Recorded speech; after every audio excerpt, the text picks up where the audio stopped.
하나님의 은혜가 말씀 앞에 서 있는 여러분들에게 충만하게 임하기를 간절히 원합니다. 오늘 말씀은 사무엘상 7장 7절부터 14절까지의 말씀, 이 말씀을 가지고 에벤에셀의 기념비를 세우자라는 제목으로 말씀을 함께 나눕니다. 제가 어린이집을 운영할 때 어떤 원장님이 전화를 했더라고요. 교사의 이력서를 보니까 우리 어린이집에서 근무한 경력이 있다는 거예요. 그 교사 근무 태도가 어땠냐 물어보더라고요. 이런 일이 종종 있습니다. 왜 물어볼까요? 그 사람을 직접 경험해보지 않아도 지금까지 어떻게 근무했나를 알면 앞으로도 어떻게 일할지를 알게 되기 때문이죠. 하나님이 지금까지 나를 어떻게 인도하셨나를 알면 앞으로도 어떻게 인도하실지 확신할 수 있습니다. 오늘 제목이 에벤에셀의 기념비를 세우자. 하나님이 지금까지 어떻게 도우셨나를 깨닫고 앞으로도 삶 가운데에서 나를 도우시고 지키시는 하나님을 신뢰하시기를 간절히 원합니다. 오늘 말씀에 사무엘이 등장합니다. 그 당시 이스라엘 백성들을 괴롭히는 사람들이 있었습니다.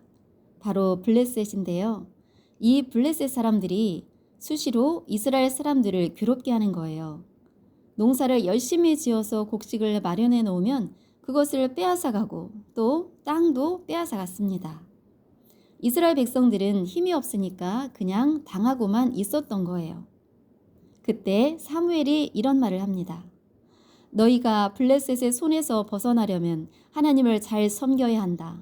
다른 신들을 다 버리고 오직 너희 마음을 하나님께만 향하게 하라. 그래서 백성들은 하나님 말을 섬기기로 결단하고 그동안 섬기던 이방신, 우상들을 다 버렸습니다. 사무엘은 또 말합니다. 온 이스라엘은 미스바에로 모여라. 내가 너희를 위하여 여호와께 기도하리라. 온 이스라엘 백성들이 모였으니까 아주 엄청나게 큰 집회를 한 것입니다. 그곳에서 이스라엘 백성들은 오직 하나님만을 섬길 것을 결단하면서 금식하고 회개했습니다. 그런데 그때 생각하지도 못한 일이 벌어졌습니다. 이스라엘 사람들이 미스바에 다 모였다는 것을 블레셋 사람들이 알게 된 거죠. 블레셋 사람들은 잘 됐다. 저 이스라엘 사람들이 한 곳에 모여 있으니 가서 저들을 치자. 그러자 이스라엘은 잔뜩 겁을 먹었겠죠. 늘 당하기만 했기 때문에 당연히 두려웠던 것입니다. 그래서 이스라엘 사람들은 사무엘에게 간절히 말했습니다. 사무엘상 7장 8절에 보면 이스라엘 자손이 사무엘에게 이르되 당신은 우리를 위하여 우리 하나님 여호와께 쉬지 말고 부르짖어 우리를 블레셋 사람들의 손에서 구원하시게 하소서 하니. 아멘. 얼마나 절박했으면 쉬지 말고 부르짖어 기도하라 이렇게 부탁했겠어요? 지금 온 이스라엘이 하나님께 기도하려고 모였는데 갑자기 전쟁이라니. 아무런 준비도 없이 강력한 블레셋의 공격을 받게 된 상황입니다. 여러분도 이런 절박한 상황 가운데 놓였던 적 있습니까? 다른 길이 아무것도 없을 때, 도와주는 사람이 없을 때, 의지할 것이 없을 때 여러분은 어떻게 하십니까? 나를 구해주는 분은 오직 하나님이시구나. 그 간절함이란 말로 표현할 수가 없습니다. 쉬지 말고 부르짖어. 사무엘은 전심으로 기도했습니다. 이 기도에 하나님은 어떻게 응답하셨을까요? 사무엘상 7장 10절입니다. 사무엘이 번제를 드릴 때 블레셋 사람이 이스라엘과 싸우려고 가까이 오매 그날에 여호와께서 블레셋 사람들에게 큰 우레를 발하여 그들을 어지럽게 하시니 그들이 이스라엘 앞에 패한지라. 아멘. 이 똑같은 구절을 현대어 성경으로 후반부만 살펴보면 여호와께서 갑자기 천둥과 벼락을 무섭게 내리치자 밀고 들어오던 블레셋 족속이 놀라 정신없이 도주하였다. 아멘. 이스라엘 백성들은 가만히 있었어요. 나가서 싸운 게 아니에요. 싸울 준비도 되어 있지 않았지만 준비가 되었다고 해도 힘이 없었기 때문에 그들에게는 방법이 없었습니다. 그런데 전쟁은 누가 했나요? 하나님이 하셨어요. 온전히 100% 하나님이 일하셔서 블레셋 사람들을 패하게 하셨습니다. 이 얼마나 드라마틱합니까? 내가 가진 것이 아무것도 없는데 하나님만 의지했더니 하나님이 이스라엘을 위해 싸워 주셨습니다. 아, 하나님이 도우셨구나. 하나님이 이런 방법으로 우리를 구하셨구나.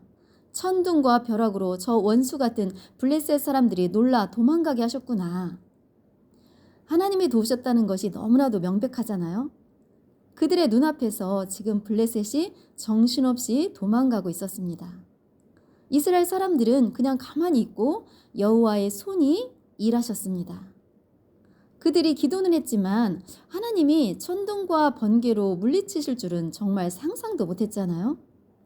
하나님의 일하심은 이렇게 우리의 상상을 초월하십니다.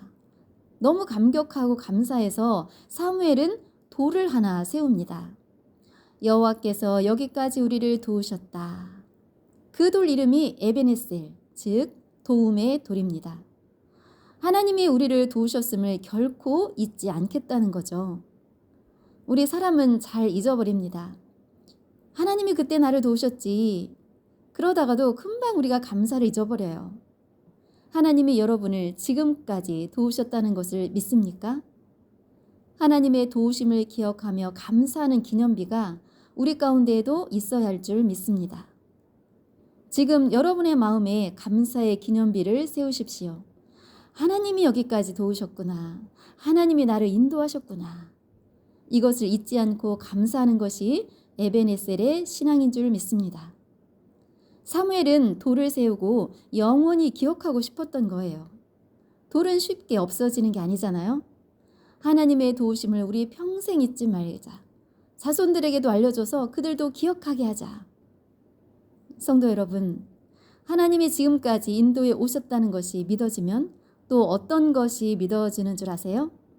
앞으로도 하나님이 인도하실 것이 믿어집니다. 이스라엘 사람들을 블레셋에게서 건져주셨어요.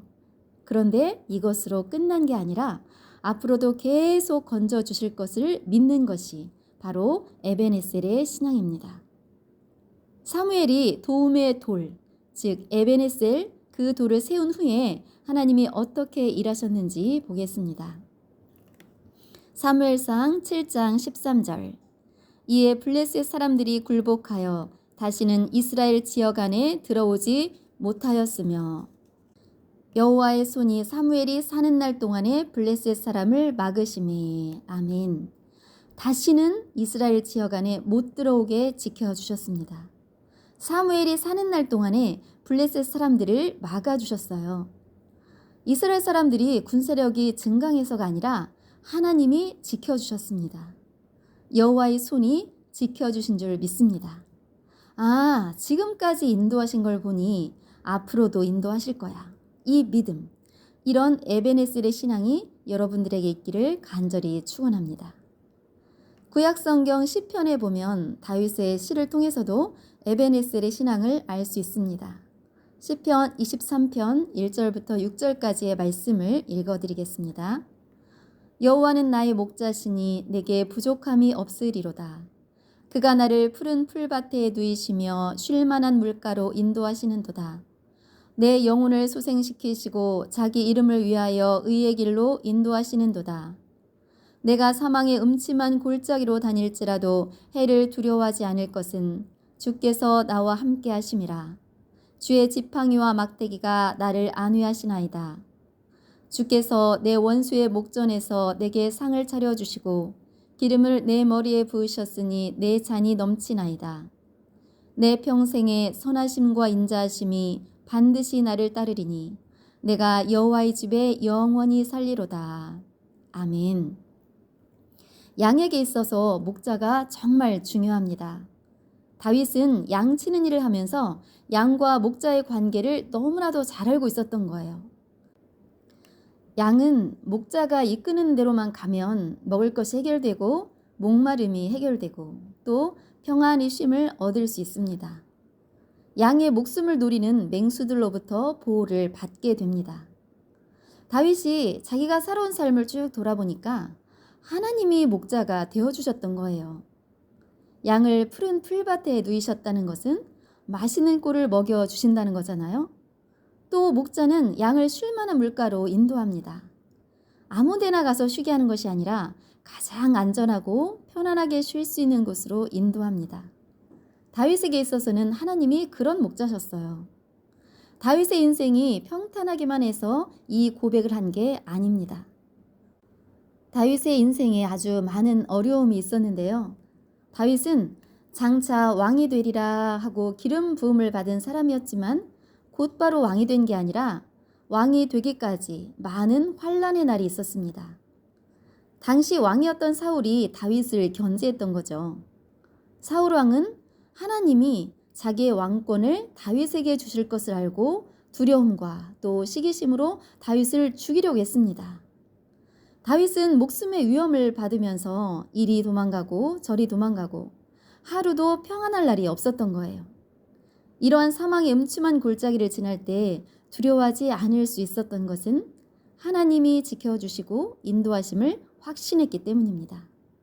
하나님이 늘 함께 계셔서 지팡이가 되어주시고 막대기가 되어주셔서 양을 이리 가운데 구하는 것처럼 악의 세력으로부터 구해주셨음을 찬양하고 있습니다.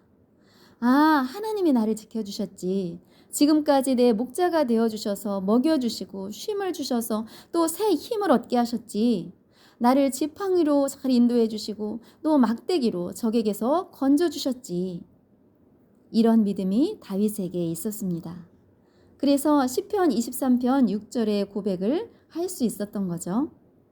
내 평생에 선하심과 인자하심이 반드시 나를 따르리니 내가 여호와의 집에 영원히 살리로다. 아멘. 지금까지 환난의 삶 가운데에서도 하나님이 지켜주신 것이 확실하니 앞으로의 삶도 지켜주실 것을 확신했습니다. 내 평생에 선하심과 인자하심이 반드시 나를 따르리니 이 내 평생에 지금까지만 지켜주시고 끝나는 게 아니라 앞으로 남은 평생의 삶 가운데 함께 하심을 믿었습니다. 그리고 반드시라는 표현, 이 얼마나 확신에 찬 믿음입니까? 지금까지 하나님이 나의 목자가 되어주신 것을 보니 앞으로 내가 죽을 때까지 하나님이 나를 떠나지 않고 인도하실 게 분명하다. 다윗은 지금까지 인도하신 하나님이 반드시 끝까지 보호해 주실 것을 확신하고 있습니다. 한 번 목자가 되어주신 하나님은 양을 절대로 버리지 않습니다. 반드시 끝까지 지키시고 보호해 주십니다. 여러분, 한 번 하나님의 자녀로 선택하셨다면 절대로 그 손을 놓지 않으십니다. 왜냐하면 그분은 선하시고 인자하시기 때문입니다. 사람은 변덕이 참 많습니다. 아침에는 이런 마음이었다가 저녁에는 또 다른 마음으로 변하기도 하죠. 또 진심으로 약속을 했다고 해도 지킬 수 없는 상황이 생기는 것이 또 인생이고 내가 하고 싶다고 해서 다 되는 것도 아닙니다. 그러나 하나님은 하나님의 뜻을 끝까지 완전하게 이루시는 전능한 분이십니다. 한 번 잡으신 그 손을 절대 놓지 않으시고 끝까지 인도하시는 하나님. 그분이 우리를 영원한 하나님의 집에 거할 때까지 인도하실 줄 믿습니다. 이것을 믿는 것이 바로 에베네셀의 신앙입니다. 성도 여러분, 예수님 믿고 구원 받았습니까? 제가 며칠 전에 전도하다가 어떤 분을 만났어요. 교회 오랫동안 다니셨다고 하더라고요. 집사 직분도 받고 헌신도 굉장히 많이 하고 그런데 지금은 교회를 안 나가신다고 하는 거예요. 아주 어려운 일을 겪으셨는데 같은 교인에게 사기를 당한 것 같습니다. 그러니까 교회 다니는 사람이 어떻게 그럴 수 있나 이런 실망감과 좌절감이 굉장히 컸던 것 같습니다. 이야기를 나누다 보니까 그분의 구원의 확신이 없어요. 복음을 잘 모르시더라고요. 정말 안타까웠어요. 교회 오래 다녀도 헌신을 아무리 많이 해도 구원받지 못했다면 그보다 더 불쌍하고 안타까운 일은 없습니다. 여러분, 예수님 믿고 구원받으셔야 합니다. 히브리서 9장 27절의 말씀, 한 번 죽는 것은 사람에게 정해진 것이요 그 후에는 심판이 있으리니. 사람은 누구나 죽습니다. 그런데 죽는 것으로 끝나는 게 아니라 반드시 심판을 받게 됩니다. 죄에 대한 심판, 이 심판은 어느 한 사람도 예외가 없는 거예요. 죄의 문제를 해결하지 못한다면 반드시 심판을 받게 됩니다. 그렇다면 이 심판을 면할 수 있는 방법이 있을까요? 네, 있습니다. 히브리서 9장 28절, 이와 같이 그리스도도 많은 사람의 죄를 담당하시려고 단번에 들이신 바 되셨고 구원에 이르게 하기 위하여 죄와 상관없이 자기를 바라는 자들에게 두 번째 나타나시리라. 아멘. 이 구절을 새 번역으로 다시 읽어보겠습니다. 이와 같이 그리스도께서도 많은 사람의 죄를 짊어지시려고 단 한 번 자기 몸을 제물로 바치셨고 두 번째로는 죄와는 상관없이 자기를 기다리고 있는 사람들에게 나타나셔서 구원하실 것입니다. 아멘. 단 한 사람도 빠짐없이 죄에 대한 심판을 받아야 하는데 예수님이 죄를 해결해 주시기 위해서 자기 몸을 제물로 바치셨습니다. 우리의 일생의 죄를 십자가에서 해결해 놓으신 거예요. 그래서 이것을 믿는 사람에게는 죄 없다고 인정해 주십니다. 의인이라고 봐주시는 거예요. 그래서 예수님이 다시 올 때는 믿는 사람들을 영원한 천국으로 인도하기 위해서 오시는 거죠. 이것을 믿으십니까? 믿는다면 여러분은 정말 행복한 사람입니다. 믿는다면 여러분은 반드시 심판받지 않고 천국에 갑니다. 그러나 이 믿음도 우리가 믿은 것 같으나 그러나 하나님의 은혜로 믿게 된 것을 우리는 알 수 있습니다. 하나님이 우리를 선택하셨다는 거예요. 여러분이 하나님께 선택받았다는 것을 알고 믿는 것이 아주 중요합니다.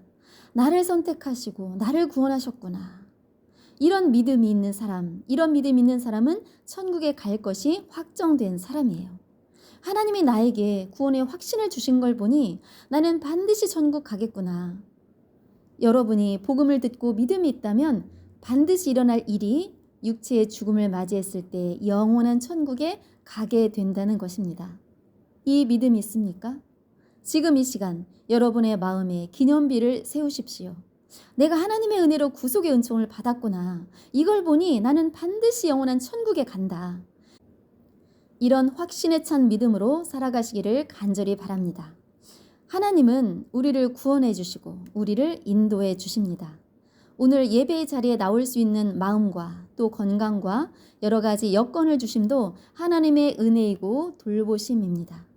오늘 이 순간까지 지켜주신 거예요. 하나님이 여러분을 인도해 주셨음을 믿습니까? 믿는다면 걱정할 게 없습니다. 하나님께서 우리의 영혼을 구원해 주셨는데 하나님이 우리를 자녀 삼아 주셨는데 이제부터는 네가 알아서 살아 이렇게 하지 않으십니다. 부모는 자녀를 낳아놓고 이제 네가 알아서 커라 이렇게 하지 않죠. 먹여주고 씻겨주고 재워주고 잘 성장하도록 사랑으로 돌봐줍니다. 우리 하나님이 저와 여러분을 자녀로 낳으셨으니 이 땅에서의 삶도 보호해 주실 줄 믿습니다. 신명기 31장 8절 그리하면 여호와 그가 네 앞에서 가시며 너와 함께하사 너를 떠나지 아니하시며 버리지 아니하시리니 너는 두려워하지 말라 놀라지 말라. 아멘. 얼마나 든든한 말씀이에요.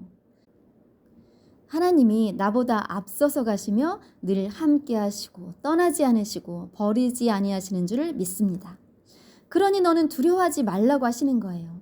이 말씀을 여러분에게 주신 말씀으로 받아들이시기 바랍니다. 이 말씀을 나에게 주신 말씀으로 믿는다면 염려할 게 하나도 없습니다. 나를 떠나지 않으시는 하나님은 나의 평생의 삶도 인도하실 것이 확실합니다. 고린도전서에 보면 사도 바울이 나의 나 된 것은 하나님의 은혜라고 고백하고 있습니다. 내가 뭘 잘해서 여기까지 온 게 아니라 돌아보면 다 하나님의 은혜라는 거예요. 이것을 믿는 사람은 앞으로도 하나님이 지켜주시고 인도해 주실 것을 믿게 됩니다. 지금까지 돌봐주신 하나님이 앞으로의 삶을 책임져 주신다는 게 너무 당연하지 않나요? 안 돌봐주셨으면 또 모를까 현재까지의 삶을 지켜주셨다면 남은 생의 모든 과정 속에서도 함께 하시고 인도하실 줄 믿습니다. 이사야서 43장 1절의 말씀 야곱아 너를 창조하신 여호와께서 지금 말씀하시느니라 이스라엘아, 너를 지으신 이가 말씀하시느니라. 너는 두려워하지 말라. 내가 너를 구속하였고 내가 너를 지명하여 불렀나니 너는 내 것이라. 아멘. 너를 창조하신 여호와, 너를 지으신 이가 말씀하고 있습니다. 두려워하지 말라. 여러분, 이 말씀을 누가 하고 있습니까? 천지를 지으신 전능하신 하나님이 하고 계십니다. 아무 힘도 없는 어린아이가 말하는 게 아니라, 길 가다가 만난 어떤 사람이 말하는 게 아니라 전능하신 하나님이 말씀하시는 거예요.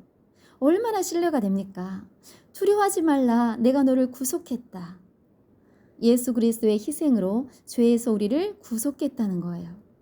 그리고 내가 너를 지명하여 불렀다. 이 지명했다는 말은 콕 집어서 불렀다는 거잖아요. 이름을 부르면서 이분숙 너는 내 거야. 이렇게 확실하게 불러주셨다는 거죠. 나는 하나님의 것인데 하나님이 외면하시겠어요? 저와 여러분은 하나님의 것입니다. 이 말씀을 믿으십니까? 지금까지 인도하셨으니 앞으로도 반드시 삶을 보호해 주실 거야. 여러분의 마음에 이 시간 이런 기념비를 세우시기 바랍니다. 저는 우리 좋은나무 교회를 지금까지 인도해 주신 분이 하나님이심을 믿습니다. 지금까지 인도하신 하나님이 앞으로도 반드시 지켜주시고 인도해 주실 것을 또한 믿습니다. 좋은나무 교회에 속한 저와 여러분을 통해서 복음이 전해지고 그 복음을 듣고 믿어 구원받는 사람들이 늘어갈 것을 확신합니다. 왜냐하면 하나님이 이 교회를 세우시고 지금까지 인도하셨기 때문이에요. 교회를 세우신 목적은 복음을 듣고 믿어 구원받게 하려는 것입니다. 성도 여러분, 하나님이 우리를 자녀 삼아 주셨으니 천국 갈 것이 확실합니다. 지금까지 여러분의 삶을 인도해 주셨으니 앞으로의 삶도 인도해 주실 것이 또한 확실합니다. 에베네셀의 기념비를 지금 여러분의 마음에 새기고 지금까지 도우신 하나님, 에베네셀의 하나님을 의지하며 앞으로도 하나님의 손이 여러분의 삶 속에서 임하실 것을 기대하며 나아가는 복된 신앙생활 하시기를 간절히 축원합니다.